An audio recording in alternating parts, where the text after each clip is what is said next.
வணக்கம். நியூஸ் தமிழ் செய்திகளுக்காக நான் சுபாரவி. செய்திகளை தொடர்ந்து பார்க்கலாம்.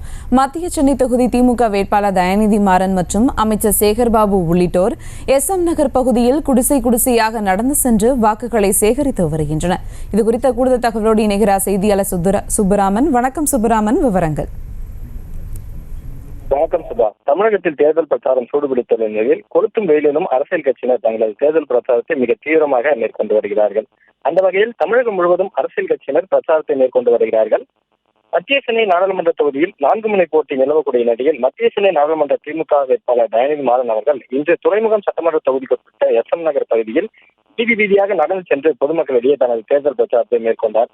மத்திய சென்னை நாடாளுமன்ற தொகுதியில் போட்டியிடக்கூடிய தயாநிதி மாறன் அவர்கள் இன்று இந்து சமய அறநிலைத்துறை அமைச்சர் சேகர்பாபு அவர்களுடன் இணைந்து தேர்தல் பிரச்சாரத்தை மேற்கொண்டார். தேர்தல் பிரச்சாரத்தில் அவருக்கு ஆரத்தி எடுத்து மலர் தூவியும் மேலதாளங்களோடு வரவேற்பானது அளிக்கப்பட்டது. இதனைத் தொடர்ந்து வீதி வீதியாக நடந்து சென்று பொதுமக்களிடம் திமுக அரசின் சாதனைகளையும் தயாநிதி மாறன் அவர்கள் மத்திய அமைச்சராக இருக்கும்போது செய்த சாதனைகளையும் மக்களிடம் எடுத்து கூறி உதயசூரியன் சின்னத்திற்கு வாக்குகளை சேகரித்து வருகிறார்கள். கூட்டணி கட்சியினர் உட்பட பல்வேறு நிர்வாகிகள் கலந்து கொண்டு வீதி வீதியாக பொதுமக்களிடம் உதயசூரியன் சின்னத்திற்கு வாக்களிப்பீர் என்று SM நகர் பகுதியில் தேர்தல் பிரச்சாரத்தை மேற்கொண்டார்கள். அப்பொழுது செய்தியாளர்களிடம் பேசிய தயாநிதி மாறன் அவர்கள் அண்ணாமலை குறித்து பேசியதற்கு பதிலளிக்கும் பிரதமர் மோடி அவர்கள் தமிழக நலன் குறித்தும் வெள்ள நிவாரண நிதி குறித்தும் எழுப்பிய எந்த ஒரு கேள்விக்கும் பதிலளிக்காதது ஏன் என்றும் தமிழக நலன் குறித்து பேசினால் அவருக்கு காது கேட்காது என்றும் தெரிவித்துள்ளார்.